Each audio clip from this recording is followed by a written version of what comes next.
Hey, welcome to the podcast. This is The Surge Effect, and I'm your host, Mike Surge. This podcast will be talking about anything and everything, life in general to current events and past events, and all things about this beautiful and wonderful world that we live in. And this podcast, well, it'll probably have an effect on you.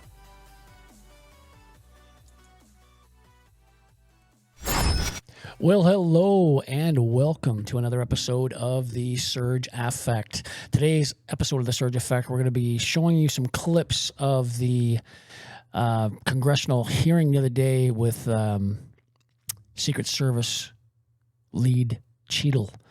And maybe you have, maybe you haven't seen some of the clips that have been all over the news, but I'm going to play a few of them here for you today.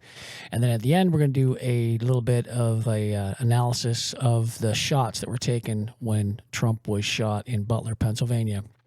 Before we get started, as always, I like to mention a couple of my sponsors. First sponsor is Love My Legs, Own Sound, Grey Bruce. Head on over to their Facebook page by clicking on the link below, and you will see all the wonderful leggings that they have to offer. And they are the only lifetime guarantee in the business. Number two is He-Shirts, She-Shirts. They are more than just another t-shirt company. They sell all kinds of different clothing. Click on their link below, head on over to their webpage, and check out what they have to offer. Last several podcasts, I've also been adding a couple more little things that I use. Number one is BCAA. Click on the link below, and they're branched chain amino acids, good for hydration and good for all kinds of things for the human body. Number two is this PodMic. The PodMic that I use, I've used it for several years now. It hooks into my Rodecaster, because this is a Rodecaster Pro mic. Goes right into my Rodecaster too. It's seamless. It's great sounding mic. I like it, and not a lot of messing around with it. So click on the link below, head on over to Amazon, and pick yourself up one of these Rodecasters. They're awesome.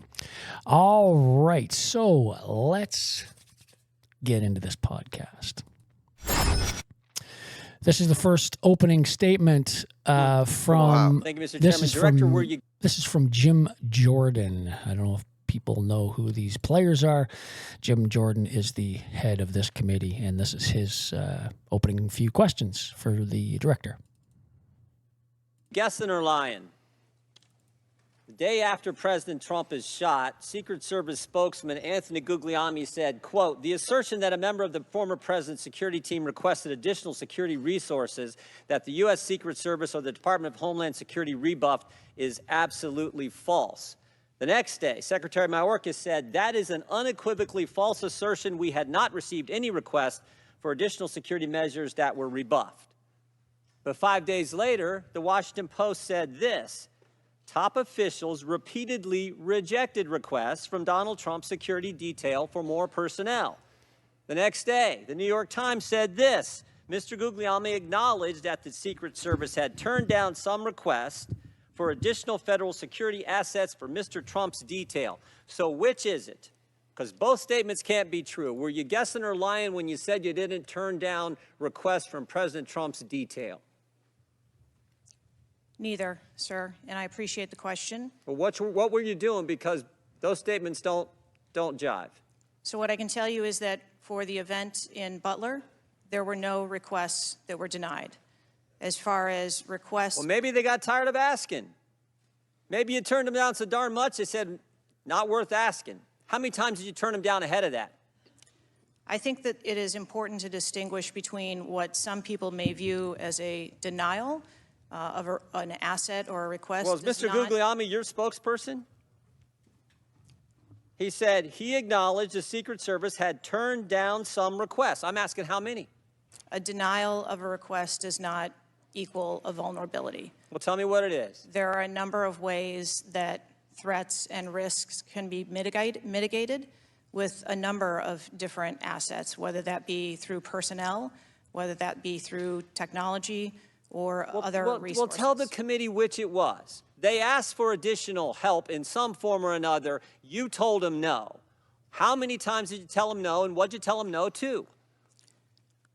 Again, I cannot speak to specific incidents, but I can tell you in general terms, the Secret Service is judicious with their resources based on. What does some requests mean? How many times? Some indicate requests is plural. So more than once they asked for additional help and you turned them down. What did they ask for and how many times did you turn them down? Pretty basic questions. So again, without having all of the details in front of me, sir, what I can tell you is that there are times. You didn't get briefed on how many times you turned down the Trump detail when they asked for additional help? I'm sorry. You didn't get briefed on that before you came to this hearing knowing you were going to get asked that question? What I can tell you is that in generic terms, when details make a request, there are times that there are alternate ways to cover off on that threat or that risk. But that's not what he said. He said they were denied certain requests, some requests. This is your spokesperson, not me talking. This is the Secret Service talking. And what a change from absolutely false, unequivocally false to, oh, by the way, there were some times where we didn't give them what they wanted. That's a huge change in 5 days. And the fact that you can't answer how many times you did that, that's pretty darn frustrating, not just for me, but for the country. I hear your frustration. Let me ask you this. Were any of those requests denied to President Trump's detail after you knew about the Iranian threat? What I can tell you, again, I don't know the specifics, is that there are times when we can fill a request. It doesn't necessarily have to be with a Secret Service asset or resource. We can fill that request with locally available assets. You spoke to anyone at the White House since July 13th? Yes, I have. Who'd you talk to? I have briefed the president and the vice president. Talked to the First Lady? No, I have not. Talked to the White House staff? Anyone in the White House communications? No, I have not. Have you talked to the counter sniper who took the shot that took out the bad guy? Yes, I have. And can you tell us about that conversation? I would not want to reveal conversations that I've had with my employees. But that's exactly the kind of information the American people want to know. American people who pay your salary.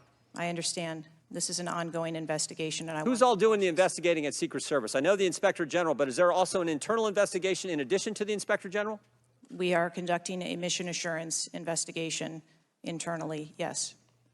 You know what it looks like, Director? It looks like you won't answer some pretty basic questions. It looks like you got a 9% raise and you cut corners when it came to protecting one of the most important individuals, most well-known individuals on the planet. A former president, likely the guy who's going to be the next president. Looks like you guys were cutting corners. That's what it looks like to me. Is that true? I am here today because I want to answer questions, but I also want to be cautious. You might want to, but you haven't answered. I don't think you've answered one question from the chairman, the ranking member, or me. Well, we got a lot of other people asking. We'll see if your record improves. But right now, you haven't answered, I don't think, any questions. I yield back. Gentlemen. So that is Jim Jordan. And the next person is a Mr. Fallon. He's going to be the next person asking questions. I'll pop his video up here. Fallon from Texas. How did a 20-year-old loner with a week's notice pick the absolute best location to assassinate President Trump when the entire Secret Service missed it? Director Cheadle, in your leadership, your agency got outsmarted and outmaneuvered by a 20-year-old. How can we have any confidence that you could stop a trained professionals from a nefarious nation state? Those are absolutely questions that we need to have. I know they're questions, but you know, the fact of the matter is we can't have that confidence. Director, do you have the ability personally, and do you have the authority to beef up security of any of your protectees? Yes, I do. Okay. So were you also aware there was a credible threat President Trump was facing? He was facing a heightened security threat to a foreign adversary? Yes. Okay. So given that there was an increased threat to President Trump's life, was he provided a full security complement akin to what a sitting U.S. president would receive? He was provided a full complement of security based on the threat assessment that we had. That's not my question. And the venue. My question is, if he'd been the sitting president, would he have had the same security he had on July 13th, or would have been beefed up? There is a difference between the sitting president. So your answer is he didn't. And continuity of government and the responsibility that we have. So he did not. Okay, there wasn't a CAT team, a full CAT team on site. There wasn't counter-surveillance teams on site. But this is the thing. You just said you had the ability to beef up the security. You knew about the threat, and you didn't.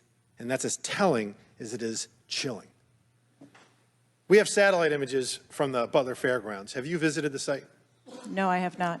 9 days and you have not visited the site.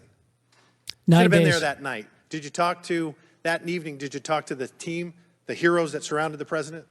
Did you call them that night? They were still operational working. So that's an for answer is protection no. Did you call them the next of the day? president. Yes, I spoke with You called them the very next day.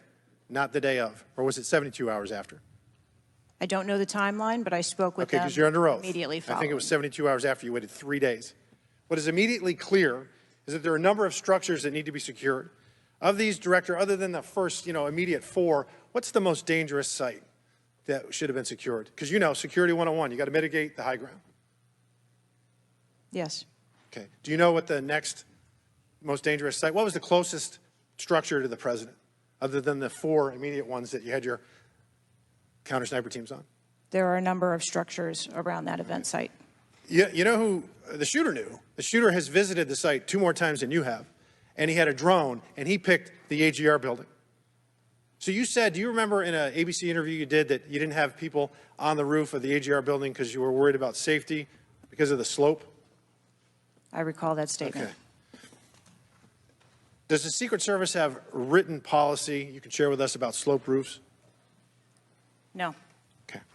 So why'd you act like there was one? Because is it your practice to comment on enormous events of enormous national implications when you're ignorant of the facts? That's rhetorical. So here's this thing with the slopes.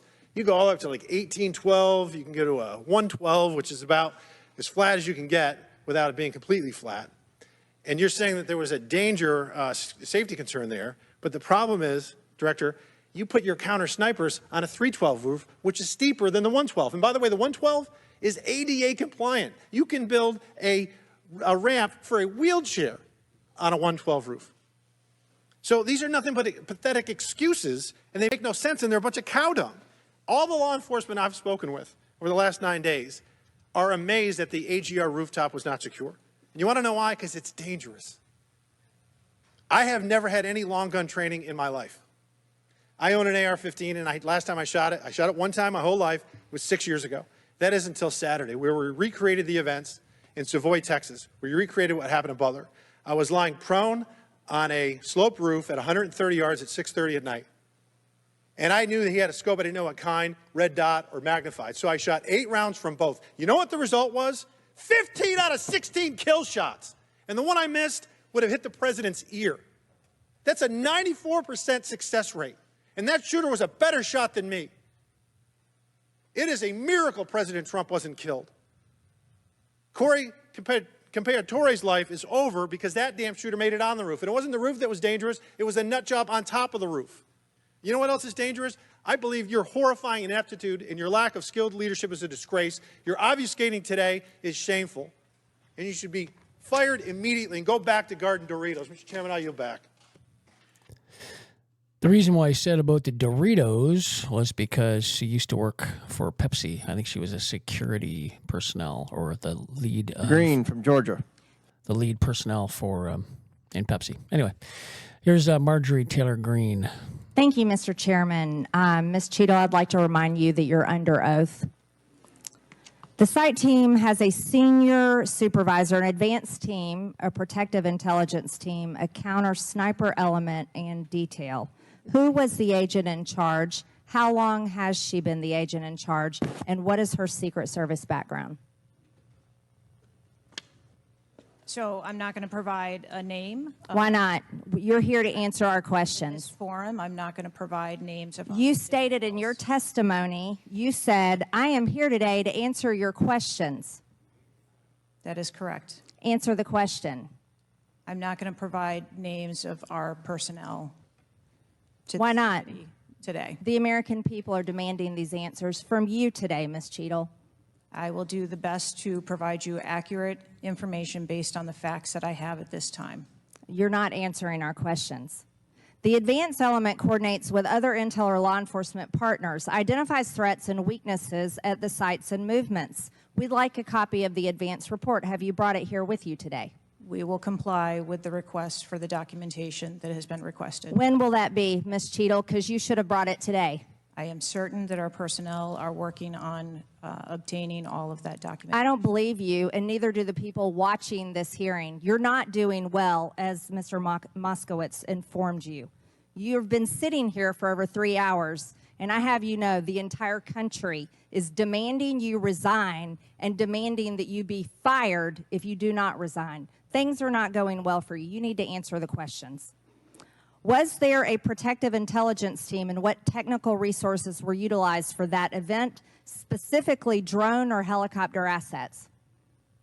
There were a number of technical assets that were deployed for that event, and there was a protective intelligence team that was assigned to that event. Why was Crooks able to fly a drone over the entire area the day of the rally and the day of his assassination attempt? To my knowledge, he did not fly the drone over the entire area. How did he fly a drone over the area, period? Any part of the area? Again, I would have to go back and check the timeline of when that took place and when the event... Why didn't you bring the timeline with you today to answer our questions? I don't have all of the answers on the timelines based on the criminal investigation. Were you not prepared today to answer our questions? I am prepared to answer the questions based on the information and wanted to be able to provide. Do you have a timeline at all from any of the day? I have a timeline that does not have specifics. That's shocking. That is absolutely unacceptable. That means you are a I have timelines, just not the specifics. failure at your job. Let's talk about things that are prohibited in Trump rallies. And I've been to a lot of Trump rallies. Backpacks and bags, Gotta keep in mind, this has been 9 days. bicycles, firearms, any type of weapon, or any other item determined to be a potential safety hazard, like a rangefinder would be one. At 5:10, Crooks is first observed by one of the snipers, AGR Sniper 1, at the building. 5:10, President Trump was shot in the face at 6:11 p.m. 5:28, AGR Sniper 1 takes a picture of a bicycle and 2 bags. Those belong to Crooks. 5:32, AGR Sniper 1 spots Crooks looking at his phone and using a rangefinder. 5:55, Butler ESU Command confirms receipt of photos and states they have been relayed on. 6:05 p.m., AGR Sniper 1 later communicates that Crooks is seen moving northeast in direction of Sheets and that Crooks has a backpack. 2 minutes before the shooting, while President Trump has been allowed to take the stage, people see Crooks laying on his stomach in a sniper position on the roof, and they're yelling he has a gun, and they are trying to alert law enforcement and Secret Service. Why was Crooks not shot by the snipers? Why was he allowed to be there? As soon as the individual was identified as a threat, they were... No. What do you consider to be a threat? A man with a gun laying in a sniper position, a man that had a backpack, a man that had a bicycle, a man that had a rangefinder. At what point is he determined a threat? An individual with a backpack is not a threat. An individual with a rangefinder is not a threat. What about a man laying on a building that has direct line of sight of President Trump with a gun that people are screaming and pointing out? Is that a threat, Ms. Cheadle? Once that individual was identified, they were neutralized. No, they were neutralized. Crooks was neutralized after he shot President Trump in the face, Ms. Cheadle. Is he only a threat once he fires the weapon? As soon as the counter sniper identified that individual, they were able to neutralize them. How were people in the crowd? Okay, then let's just take it this way. People under your command did not consider him to be a threat, yet people in the crowd knew he had a gun and considered him to be a threat. That means that you are a complete failure as the director of the Secret Service, that people under your command don't perceive a man laying on a roof with direct line to the president with a gun. They don't perceive that to be a threat, yet the people in the crowd do. How is that possible? That's the last question, but please answer the question, Ms. Director. I'm not certain at this time how the information from the people in the crowd was relayed to any law enforcement personnel. No, you knew, that everyone knew. The people there knew that there was a danger. They knew there was a threat to President Trump, and it was allowed to happen. Was there a stand-down order, Ms. Cheadle? Was there a conspiracy to kill President Trump? Absolutely not. Then how did this happen? And why are you still sitting here not turning in your letter of resignation? Last question, but please answer, and then I'll recognize Ms. Presley. Please answer the question. That is what we are investigating to determine. We're waiting for your letter. We're waiting for your letter of resignation. And you really need to consider doing that before you leave today. Thank you. That's a common theme with a lot of them today. They're all asking, of course, that day they're asking for her letter of resignation. Next one is Mrs. McLean is the next speaker asking questions. Thank you, Mr. Chairman. And first of all, I want to thank the Secret Service agents, those who work tirelessly to protect our president, and specifically those agents who did not hesitate to jump in front of President Trump. And my heart goes out to the family of the Comptoir family and the people at the rally who are still recovering. On the other hand, the Secret Service has a leadership problem, and it falls on you. And although I appreciate your hollow words that the buck stops here, I was actually hoping for some answers. Director Cheadle, you must answer to the American people if you want to stay in charge. It's really, really simple. You want to keep your job, right? Absolutely. Okay. The best way to keep your job is to answer the questions. Not play this shell game, not sing the Slim Shady song, wasn't me? I mean, come on. How long did you prepare for this hearing? I've been preparing for this hearing over the weekend and into last week. Okay, 5 days, 6 days? As soon as I was notified And how long was that? about this hearing, Okay, 4 days, I began preparing. 4 days, 3 days? I'm not sure the date that I got the letter asking me to be here. What are you sure of? Are you sure the color of your hair? Are you sure the color of your suit? I'm just, like, tell the American people, what are you sure of? You don't even know when you started preparing for the hearing? I mean, the biggest hearing of your life, and you have no clue? You can't remember when you started preparing for this hearing? Can you understand why those words seem hollow to the American people who are supposed to entrust their faith in you? I assure you, the moment I received notification. But you can't remember. You got a little Alzheimer's, dementia going? I mean, what, you can't remember. I have several active investigations going on and an operational agency to run. Okay. All right. But you want to take accountability, right? The buck stops with you, right? I am taking accountability. Super. Then let's start with trying to answer some questions. You keep referring to the FBI. When asked how many shell casings were on the roof, you referred to the FBI. When asked if there were explosives in the car, you referred to the FBI. When asked if Crooks was acting alone, you referred to the FBI. See a common theme here? I can go on and on. My question is, who at the FBI should I speak with? Wait for it. Wait for it. The FBI is responsible for the criminal Is there a name? I'm not certain. I'm not certain. Who at All the right, here we go. FBI I'm is not running the certain. I investigation. don't know. Let me ask a different question. Have you been in communication with the FBI? Yes, I have. With whom? I speak with the director and the deputy director. Okay. And what have they shared with you about this investigation? So I'll give you an opportunity to answer again. Did they share with you how many shell casings were on the roof? They have shared with me the evidence. Did they they've collected. share with you how many shell casing were on the roof? Yes. Okay, how many were there? I would refer to the FBI for their How investigation many were there? and their information that they need to share in their investigation. So they've shared the information with you. You just don't want to share the information with us, correct? We have concurrent investigations that are going on. So they have shared this information with you. You know the answer to the question. You just refuse to answer the question from the member of Congress who has subpoenaed you to be here. Is there a different answer to that question? I was always willing to come here and testify before this oversight hearing. Beautiful. Then let's wasn't a- do that. that was Let's necessary. for once have your actions match your words.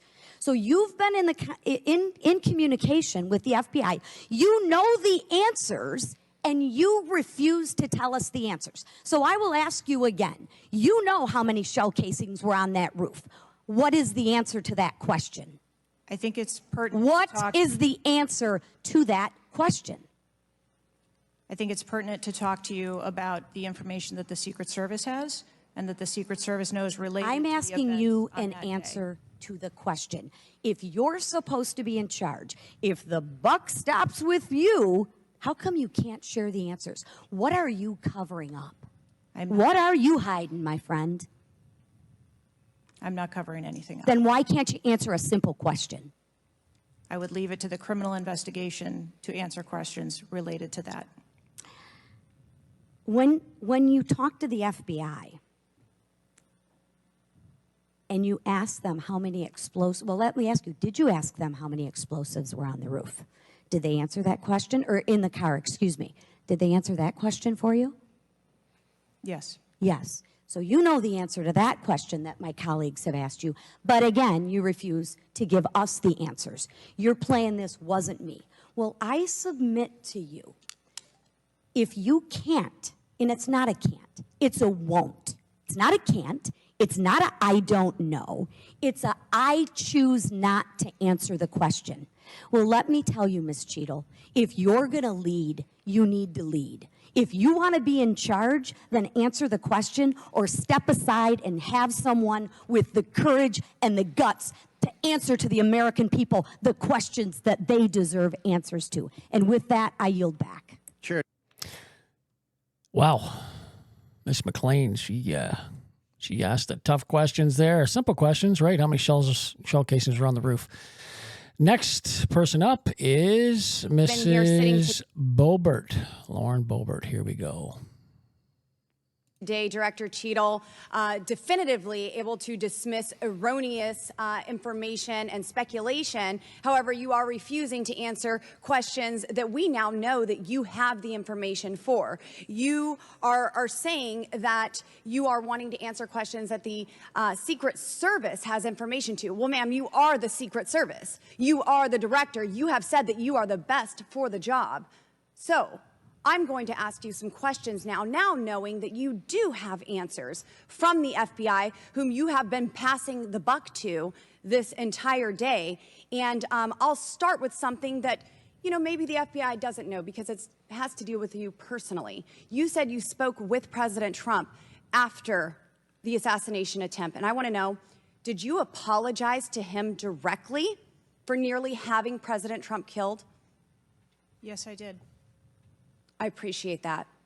I appreciate that you recognize that this was your failure. Now, since the assassination attempt, you are under oath, reminding you, have you communicated with anyone at the White House on an encrypted messaging app like Signal? Just before she answers this, I'm going to show you another video in about another 10 minutes. And this guy asks her the same question. So listen to this answer. Yes or no? No, I have not. Are you willing to surrender your personal phone for analysis? If I am required to do so. Okay. I will look into making that request because I would like to see your personal phone to see if you're communicating over encrypted messaging apps. Have you ever turned down enhanced security requests from Donald Trump's detail, his special agent in charge, Sean Curran? Have you ever turned that down? No, I have not. Have there been, has your team, has the Secret Service? Maybe not you personally. I believe, as I mentioned earlier, there are times when requests are made for And you assets, have denied them. They have been denied. and a denial doesn't Has the Trump necessarily campaign mean, made requests for additional assets that have been denied? Denial doesn't mean vulnerability. Have there been additional requests for enhanced security at Mar-a-Lago? We have made a number of enhancements to. You confirmed that there were security. bomb-sniffing dogs that were provided. You failed to confirm if there were aerial security surveillance assets that were provided. So yes or no, was that provided?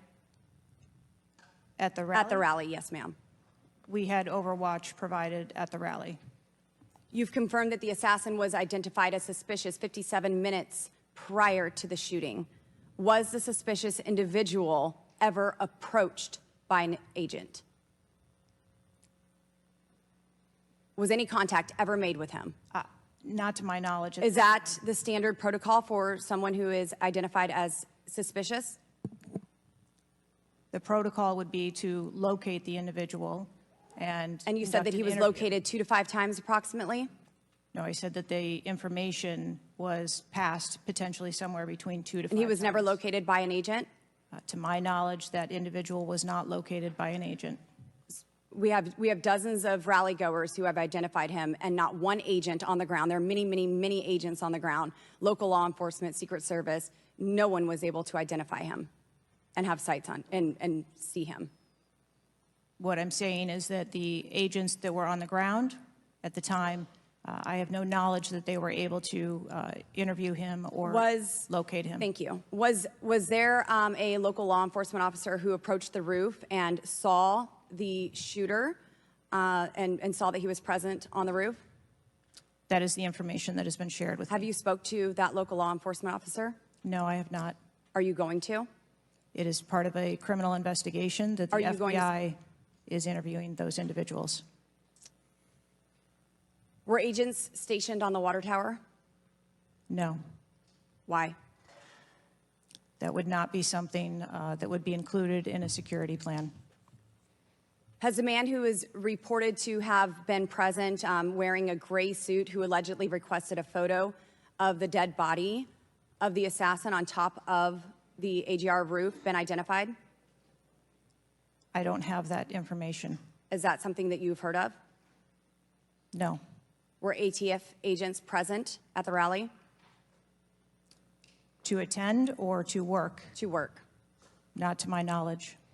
How long did the counter sniper have crooks in his sights before the shooter opened fire on President Trump?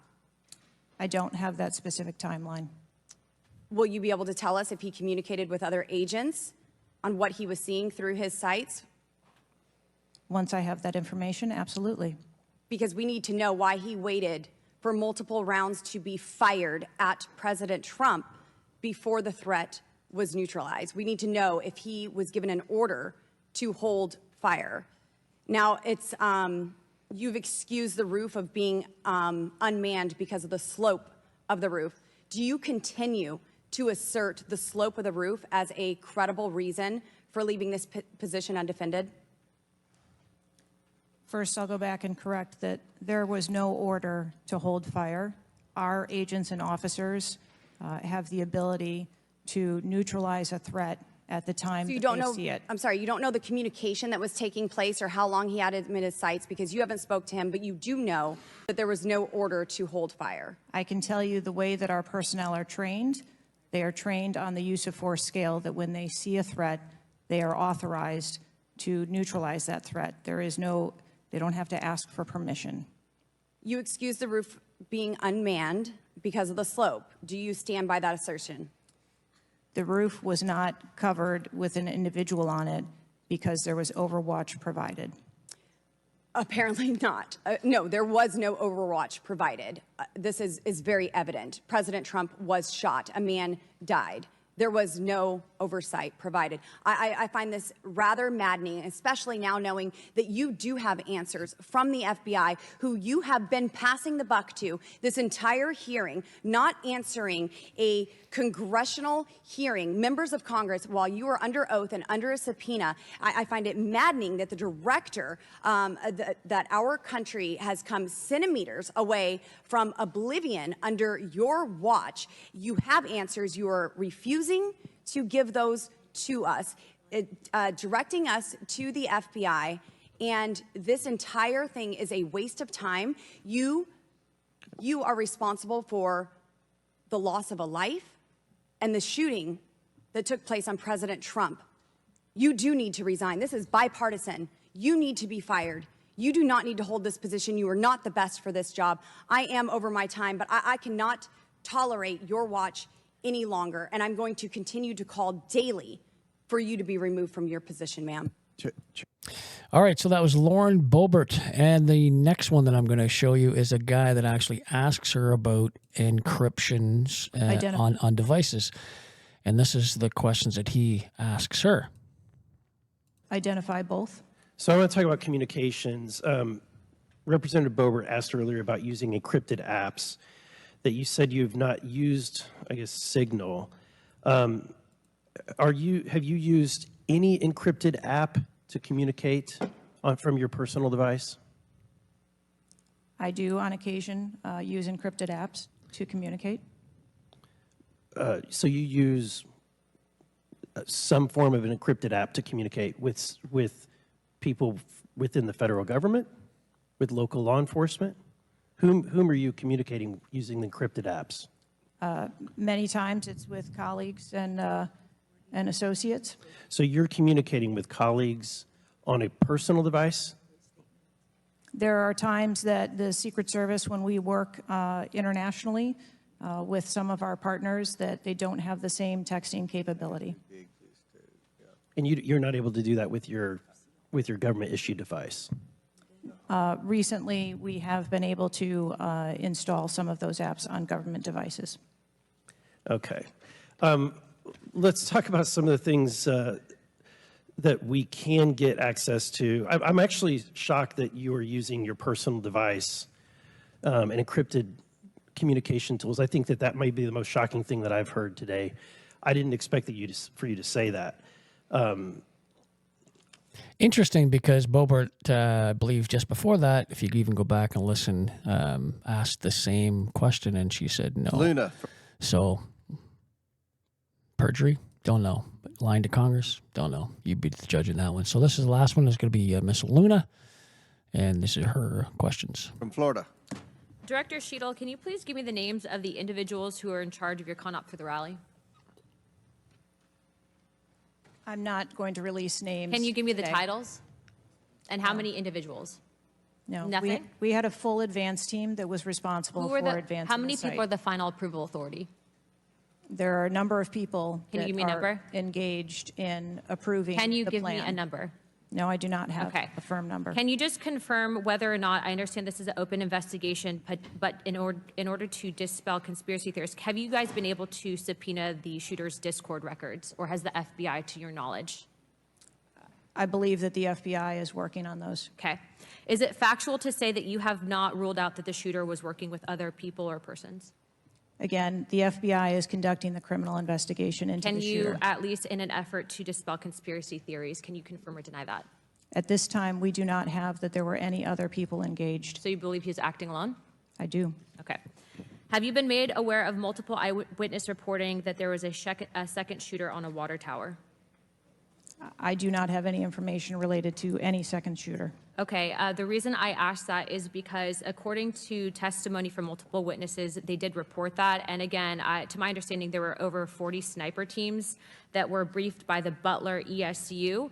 And I want to make sure that people are aware, if you're saying that there's not another shooter, that we are able to clear that information, because from this whole entire briefing, it doesn't seem like much information has been able to get out to the American people. So I'm trying to dispel rumors, as I'm sure you understand. Was it true that Secret Service was present at the Butler ESU briefing? There was a briefing between the counter sniper teams that were working Secret on the Service ground. present?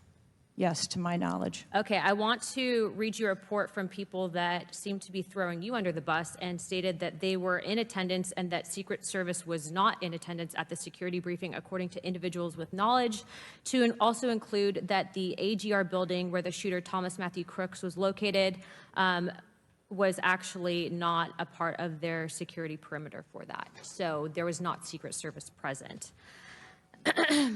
It seems as though that when you were asked earlier from Rep. Kristamorthy about whether or not Secret Service was aware of a threat, you had said no, they were unaware of a threat. And yet, according to communications, again, from law enforcement that were in some of these group chats, they actually had reported that Secret Service was made aware of a threat at around 5:59 p.m. as a part of the command, including Secret Service, aware of messages and requests about information about the suspect's location. Can you please tell me if you have knowledge of that at all? Again, I think we're conflating the difference between the term threat and suspicious But you guys did have knowledge at 5:59 p.m. according to those group chats, did you not? of a suspicious individual. Okay. Chairman, in my opinion, according to some of the testimony today, I feel that you have perjured yourself in some instances. And so I'm going to ask for a full review of the transcripts by staff. And if you find that to be the case, I do ask that you bring perjury charges against the director. I will say this, it is very frustrating, and I've talked to my colleagues and we've said it to your face, that you have been up here basically stonewalling our ability to get the answers to the American people. And what I will also say is that every single member of Congress does not feel safe with you in charge. You have heard that, and I think that we are all sitting ducks with you in directing the Secret Service currently. But more importantly, it sends a message to our adversaries that we are not protected, and we are one of the strongest countries in the world, so you have essentially made us a less safe country because of it.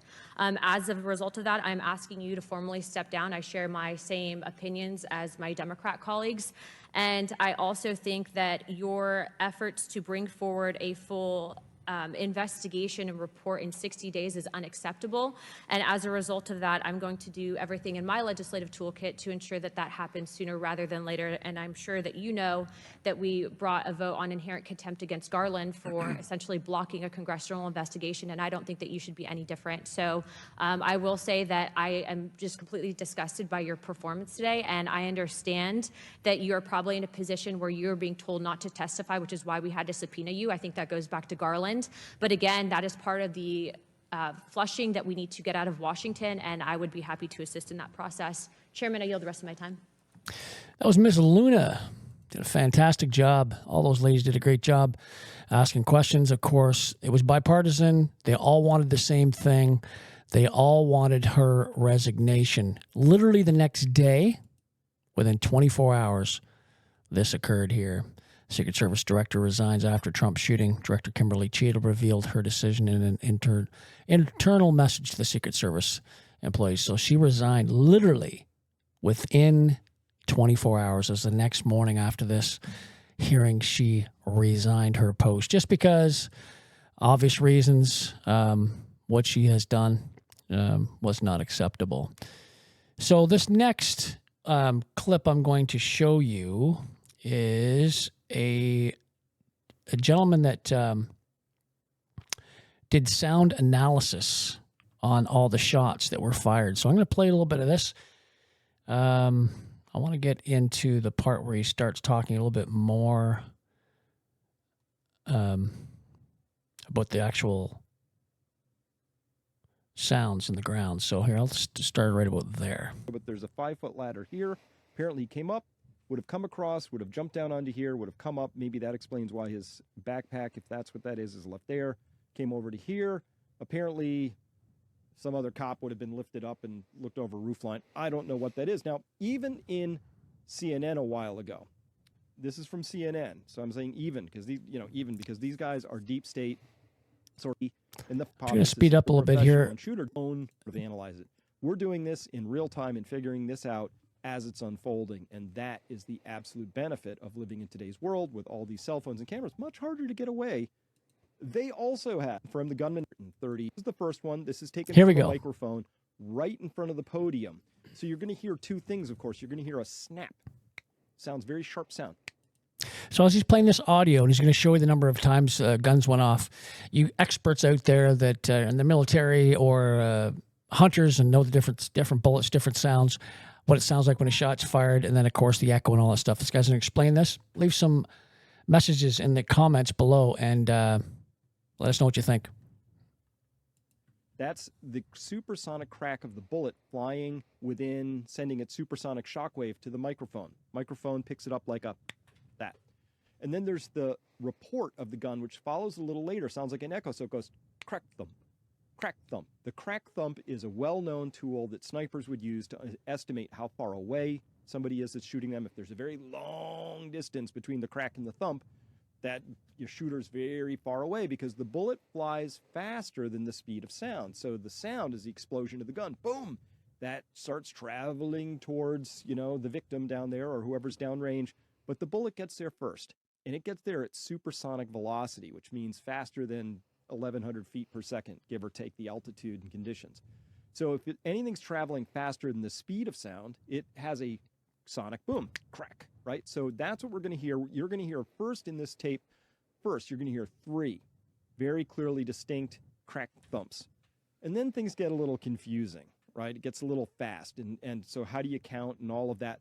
Whoever put this video together did the counting. Thank you for that. However, I think there's some room for interpretation here as well about that. So without any further ado, this is that audio a look at what we're happened. analyzing.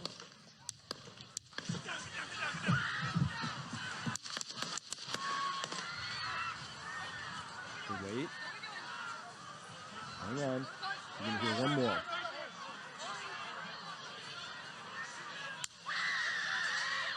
There it was. There's that last one. Okay, one more time. Take a look at what happened. Listen to this. Can you hear that? That's 1, 2, 3. Okay. And then hard to unravel what's happening there because we have echoes. We've got them overstacking each other. So there's 2 supersonic cracks that come in, and later the thumps of the gun come in, the crack thumps. So it gets a little tricky to unravel. So let's do that and go there. Okay. First up, I want a big shout out to Mike Adams at Health Ranger. He was out with this within minutes for those first 3 shots. Clued me in to the idea that we really did need to take a look at the other one. So way to go, Mike. Thank you for picking that up and doing that. All right. This is the audio file. I pulled it into a program called Audacity, right, off of that video. And I find on here 9 separate shots, okay? So I find 3, then a grouping of 5, and then one last one out there. Number 9, I think, this is the sniper shot that would have, I think, looks like it took out Crooks just above the left eyebrow. If you want to go look at those, or, you know, the gross pictures, right? Obviously, he's all bloody and dead. They have that close-up picture of his face, right? And you can actually see a hole right about here over the left eyebrow. So we have those first 3 shots, then we have the 5, and then that last one. I'm not going to worry about the last one as much, but we're going to have to look at these first sets very, very carefully here. So here is video number 1. Just to orient ourselves, I count off of this video 15.8 seconds from the very first to the very last shot. So the AP article that said, Crooks took a shot and was neutralized by snipers within seconds, what they meant was 15.8 seconds, unless I have this story wrong. Next, we're going to look at these first 3 shots here so you understand how we can analyze the rest of them. And so here's the shot. This is the sonic crack. So that's the bullet is the blue arrows, and then the report is going to be the black arrows. So that's the crack, thump, crack, thump, crack, thump. And of course, it was the first bullet that nicked Trump's ear. And again, let me get my thing here. Here's what it sounds like. Okay, so now I've just isolated the sound. There it is. Okay, whoops, sorry. One last time just to make sure we're hearing this right. There's 0.22 seconds between the crack and the thump, and knowing a little bit about the type of the bullet that was used and the caliber of it and the air conditions and things like that, you can estimate the distance of the shooter and how far away the shooter was. So that 0.22 second gap between the crack and the thump is very important because it helps us identify that a gun is being shot from that distance. If there were any other lengths, like if we saw a crack thump, we would clearly see that that was 2 separate weapons because assuming the first and the last crack thumps were the same distance apart. So if there's any variation between the crack and the thump, that's when you say, oh, that's a different weapon. So that's one way. The other way is just the tenor of just the sound of the weapon. Does it sound different? Now, this is interesting. This woman here had put up a video on TikTok. I really wish we could get the unaltered, I call it unmolested. I don't need all the words put on there. These are to the left of Trump. See that? Those shots. Okay. What I've done here is, and again, so you can clearly see this shot happening. Now, this gentleman who's right, and again, my laser, you can see he's being brought down, right chest, and the bullet still managed to take something off of the railing into a puff. We see a very clear puff there. I don't bullet itself at my stage level. Just speeding things up a bit. For the first shot then, okay? We see here if the shots came from the rooftop. This is why we need all the trajectories. That's why we would have been more consistent with. And there's a fourth shot that arrives, and it does so with the bullet and a report at 0.212 seconds, close enough for government work here, or rough analysis. Here's another bullet and a report, so that's the snap crack. There's echoes. We see there's echoes, so the bullet makes a and then this sound is echoing, probably off of one of the buildings. We have a lot of flat surfaces back there. So the microphone is here, supersonic crack, and that crack makes it to the microphone, and then it echoes off of something. And so we see the crack and an echo. We could probably very, very accurately estimate how far. I'm not going to take you through the weirdness from video 1. To try and resolve what's happening with those other shots, we're now going to turn to video 2. This really clarifies everything and makes the entire case. So we'll listen to it up through the shots, which is about 20 seconds of tape. Yeah, I won't take you through all the screaming and everything. And by the way, not for nothing, it's a little bit in rounds for depth. So video 2, the way I score it, there's about 16.0 seconds from first to last shot, so very consistent with what we're experiencing on the first audio. So that's nice. They kind of line up pretty well. And here's the whole audio from all that screaming and the shots from video 2. We have in blue the first 3 shots here. We have more shots here from a second weapon. I'm not sure about this one. It has a very different sound that we heard. And here's the final last shot, which I believe is from, oops, sorry, don't have my thing. You don't know what I'm pointing at. This is the 5 that make a very distinct sound. Here's one with a very different crack in it. That's the 6th shot in the string. And then here we have the final last one, which I think is the sniper weapon, which is probably the one that put the bullet just over the left eye of Crooks on the roof. So we're going to take a closer look at the blue, the red, the blacks here and listen to these things. But once again, let's just listen very carefully, and we'll go back and forth until you're certain of this yourself.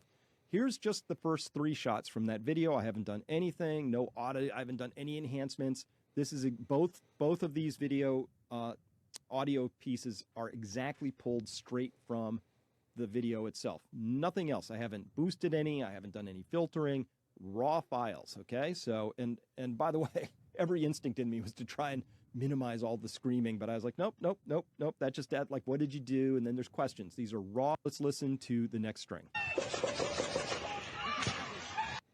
Ooh. Yeah. Hear that?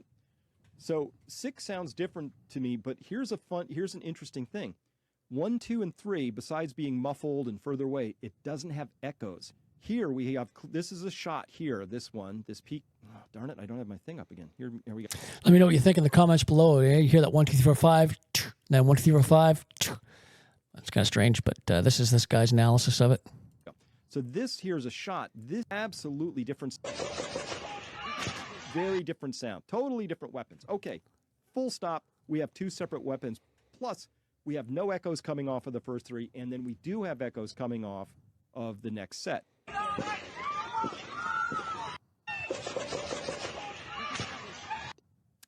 And that last one, that's different. That's not the sniper shot.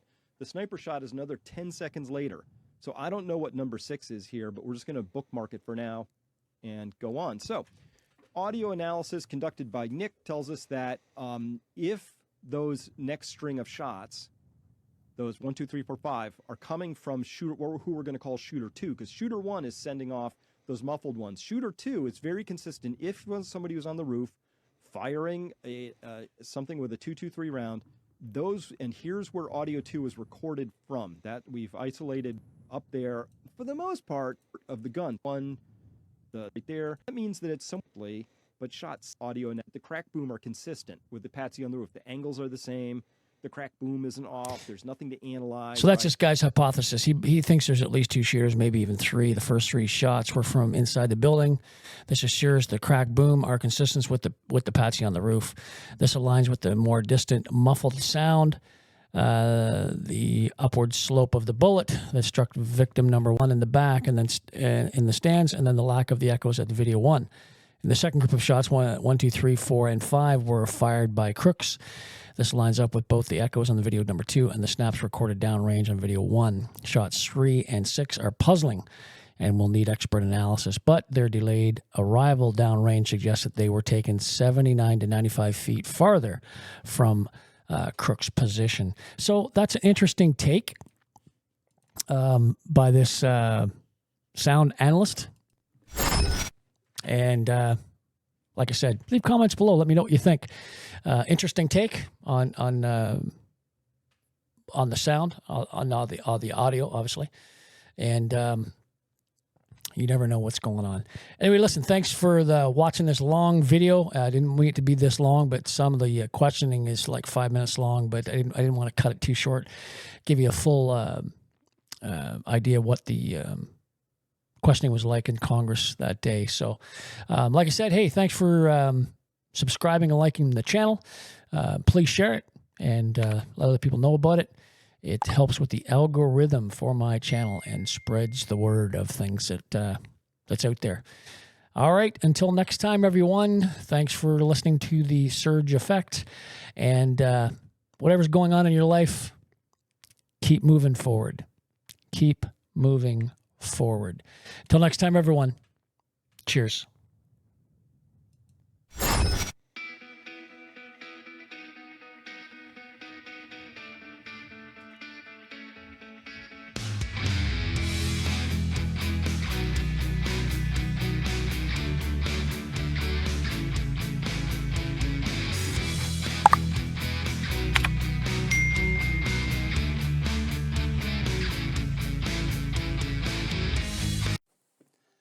This episode sponsored by He Shirts, She Shirts.